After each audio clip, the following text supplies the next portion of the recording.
कई सालों पहले हमने नियति से एक वादा किया था और अब समय आ गया है कि हम अपना वादा निभाएं। पूरी तरह न सही पर बहुत हद तक तो निभाएं। आधी रात के समय जब दुनिया सो रही होगी, भारत जीवन और स्वतंत्रता के लिए जाग जाएगा। ऐसा क्षण आता है मगर इतिहास में बिरले ही आता है जब हम पुराने से बाहर निकल नए युग में कदम रखते हैं।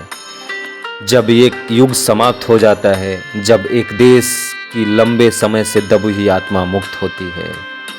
यह संयोग ही है कि इस पवित्र अवसर पर हम भारत और उसके लोगों की सेवा करने के लिए तथा सबसे बढ़कर मानव की सेवा करने के लिए समर्पित होने की प्रतिज्ञा कर रहे हैं।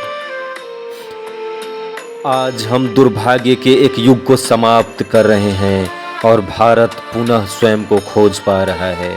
आज हम जिस उपलब्धि का उत्सव मना रहे हैं वो केवल एक कदम है नए अवसरों के खुलने का। इससे भी बड़ी विजय और उपलब्धियां हमारी प्रतीक्षा कर रही हैं। भारत की सेवा का अर्थ है लाखों करोड़ों पीड़ितों की सेवा करना। इसका अर्थ है निर्धनता, अज्ञानता और अवसर की असमानता मिटाना। हमारी पीढ़ी के सबसे महान व्यक्ति की यही इच्छा है कि हर आंख से आंसू मिटे। संभवतः ये हमारे लिए संभव ना हो, पर जब तक लोगों की आंखों में आंसू है तब तक हमारा कार्य समाप्त नहीं होगा। आज एक बार फिर वर्षों के संघर्ष के बाद भारत जागृति और स्वतंत्र हुआ है। भविष्य हमें बुला रहा है। हमें कहाँ जाना चाहिए, हमें क्या करना चाहिए, जिससे हम आम आदमी, किसानों और श्रमिकों के लिए स्वतंत्रता और अवसर ला सके। हम निर्धनता मिटा एक समृद्ध, लोकतांत्रिक और प्रगतिशील देश बना सकें। हम ऐसी सामाजिक, आर्थिक और राजनीतिक संस्थाओं को बना सकें जो प्रत्येक स्त्री पुरुष के लिए जीवन की परिपूर्णता और न्याय सुनिश्चित कर सके। कोई भी देश तब तक महान नहीं बन सकता जब तक उसके लोगों की सोच या कर्म संकीर्ण है। दोस्तों, 15 अगस्त 1947 को सुबह 11 बजे संगठक सभा ने भारत की स्वतंत्रता समारोह का आरंभ किया, जिसमें अधिकारों का हस्तांतरण किया गया। जैसे ही मध्य रात्रि की घड़ी आई, भारत ने अपनी स्वतंत्रता हासिल की और एक स्वतंत्र राष्ट्र बन गया।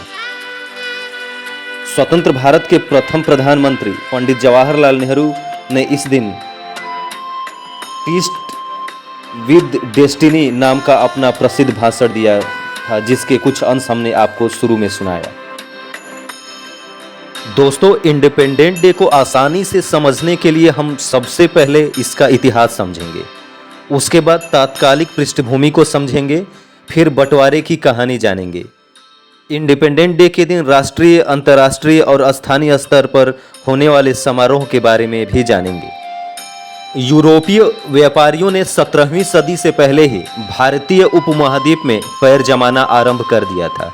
अपनी सैन्य शक्ति में बढ़ोतरी करते हुए ईस्ट इंडिया कंपनी ने 18वीं सदी के अंत तक स्थानीय राज्यों को अपने वशीभूत करके अपने आप को स्थापित कर लिया था। 1857 के प्रथम भारतीय स्वतंत्रता संग्राम के बाद भारत सरकार अधिनियम 1858 के अनुसार भारत पर सीधा अधिपत्य ब्रिटिश क्राउन अर्थात ब्रिटेन के राजशाही का हो गया। दशकों बाद नागरिक समाज ने धीरे धीरे अपना विकास किया और इसके परिणाम स्वरूप 1885 में भारतीय राष्ट्रीय कांग्रेस का निर्माण हुआ। प्रथम विश्व युद्ध के बाद का समय ब्रितानी सुधारों के काल के रूप में जाना जाता है, जिसमें मोंटेगू चेम्सफोर्ड सुधार गिना जाता है, लेकिन इसे भी रोलेट एक्ट की तरह दबाने वाले अधिनियम के रूप में देखा जाता है, जिसके कारण भारतीय समाज सुधारकों द्वारा स्वशासन का आह्वान किया गया। इसके परिणाम स्वरूप महात्मा गांधी के नेतृत्व में असहयोग और सविनय अवज्ञा आंदोलन तथा राष्ट्रव्यापी अहिंसक आंदोलनों की शुरुआत हो गई। 1930 के दशक के दौरान ब्रितानी कानूनों में धीरे धीरे सुधार जारी रहे। परिणामी चुनाव में कांग्रेस ने जीत दर्ज की। अगला दशक काफी राजनीतिक उथल पुथल वाला रहा। द्वितीय विश्व युद्ध में भारत की सहभागिता, कांग्रेस द्वारा असहयोग का अंतिम फैसला और अखिल भारतीय मुस्लिम लीग द्वारा मुस्लिम राष्ट्रवाद का उदय। 1947 में स्वतंत्रता के समय राजनीतिक तनाव बढ़ता गया। इस उपमहाद्वीपीय के आनंदोत्सव का अंत भारत और पाकिस्तान के विभाजन के रूप में हुआ। सन 1929 लाहौर सत्र में भारतीय राष्ट्रीय कांग्रेस ने पूर्ण स्वराज की घोषणा की और 26 जनवरी को गणतंत्र दिवस के रूप में घोषित किया। कांग्रेस ने भारत के लोगों से सविनय अवज्ञा करने के लिए स्वयं प्रतिज्ञा करने और पूर्ण स्वतंत्रता प्राप्ति तक समय समय पर जारी किए गए कांग्रेस के निर्देशों का पालन करने के लिए कहा गया। इस तरह के स्वतंत्रता दिवस समारोह का आयोजन भारतीय नागरिकों के बीच राष्ट्रवादी ईंधन झोंकने के लिए किया गया। वह स्वतंत्रता देने पर विचार करने के लिए ब्रिटिश सरकार को मजबूर करने के लिए भी किया गया। कांग्रेस ने 1930 और 1950 के बीच 26 जनवरी को स्वतंत्रता दिवस के रूप में मनाया। इसमें लोग मिलकर स्वतंत्रता की शपथ लेते थे। जवाहरलाल नेहरू ने अपनी आत्मकथा में इनका वर्णन किया है कि ऐसी बैठकें किसी भी भाषण या उपदेश के बिना शांतिपूर्ण और गंभीर होती थी। गांधी जी ने कहा कि बैठकों के अलावा इस दिन को कुछ रचनात्मक काम करने में खर्च किया जाए, जैसे कताई काटना या हिंदू और मुसलमानों का पुनर्मिलन या निषेध काम या अछूतों की सेवा। 1947 में वास्तविक आज़ादी के बाद भारत का संविधान 26 जनवरी 1950 को प्रभाव में आया। तब के बाद से 26 जनवरी को गणतंत्र दिवस के रूप में मनाया जाता है। अब हम बात कर लेते हैं तत्कालीन पृष्ठभूमि की। सन 1946 में ब्रिटेन की लेबर पार्टी की सरकार का राजकोष हाल ही में समाप्त हुए द्वितीय विश्व युद्ध के बाद खस्ता हाल था। तब उन्हें एहसास हुआ कि न तो उनके पास घर पर जनादेश था, न ही अंतर्राष्ट्रीय समर्थन। इस कारण वे तेजी से बेचैन होते भारत को नियंत्रित करने के लिए देशी बलों की विश्वसनीयता भी खोते जा रहे थे। फरवरी 1947 में प्रधानमंत्री क्लीमेंट एटली ने घोषणा की कि ब्रिटिश सरकार जून 1948 से ब्रिटिश भारत को पूर्ण आत्म प्रशासन का अधिकार प्रदान करेगी।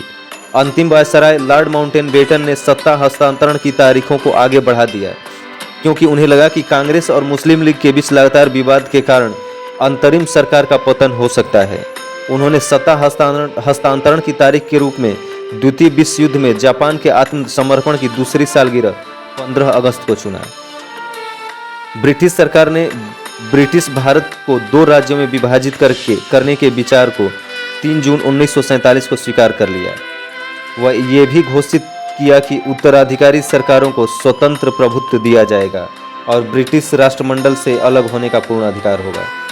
यूनाइटेड किंगडम की संसद के भारतीय स्वतंत्रता अधिनियम 1947 के अनुसार 15 अगस्त 1947 से प्रभावी ब्रिटिश भारत को भारत और पाकिस्तान नामक 2 नए स्वतंत्र उपनिवेशों में विभाजित किया गया और इन नए देशों के संबंधित घटक असेंबलियों को पूरा संवैधानिक अधिकार दे दिया गया।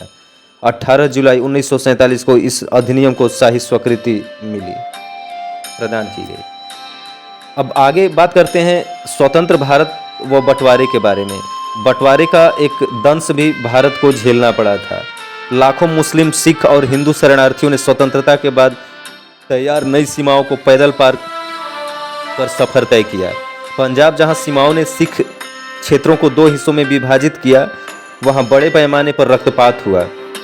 बंगाल व बिहार में भी हिंसा भड़क गई, पर महात्मा गांधी की उपस्थिति ने सांप्रदायिक हिंसा को कम किया। नई सीमाओं के दोनों ओर 2,50,000 से 10 लाख लोग हिंसा में मारे गए। पूरा देश स्वतंत्रता दिवस मना रहा था। वहीं गांधी जी नरसंहार रोकने की कोशिश में कलकत्ता में रुक गए। पर 14 अगस्त 1947 को पाकिस्तान का स्वतंत्रता दिवस घोषित हुआ और पाकिस्तान नामक नया देश अस्तित्व में आया। मोहम्मद अली जिन्ना ने कराची में पहले गवर्नर जनरल के रूप में शपथ ली। भारत की संविधान सभा ने नई दिल्ली में संविधान हॉल में 14 अगस्त को 11 बजे अपने 5वें सत्र की बैठक की। सत्र की अध्यक्षता राष्ट्रपति राजेंद्र प्रसाद ने की। इस सत्र में जवाहरलाल नेहरू ने भारत की आज़ादी की घोषणा करते हुए ट्रिस्ट विद डेस्टिनी नामक भाषण दिया। भारत के सदस्यों ने औपचारिक रूप से देश की सेवा करने की शपथ ली। महिलाओं के एक समूह ने भारत की महिलाओं का प्रतिनिधित्व किया। वह औपचारिक रूप से विधानसभा को राष्ट्रीय ध्वज भेंट किया। आधिकारिक समारोह नई दिल्ली में हुए, जिसके बाद भारत एक स्वतंत्र देश बन गया। नेहरू ने प्रथम प्रधानमंत्री के रूप में पद ग्रहण किया और वायसराय लॉर्ड माउंटबेटन ने पहले गवर्नर जनरल के रूप में अपना पदभार संभाला। महात्मा गांधी के नाम लोगों ने इस अवसर को मनाया। गांधी ने हालांकि खुद आधिकारिक घटनाओं में कोई हिस्सा नहीं लिया। इसके बजाय उन्होंने हिंदू और मुसलमानों के बीच शांति प्रोत्साहित करने के लिए कलकत्ता में एक भीड़ से बात की। उस दौरान ये 24 घंटे के उपवास पर रहे। 15 अगस्त 1947 को सुबह 11 बजे घटक सभा में भारत की स्वतंत्रता का समारोह आरंभ किया गया।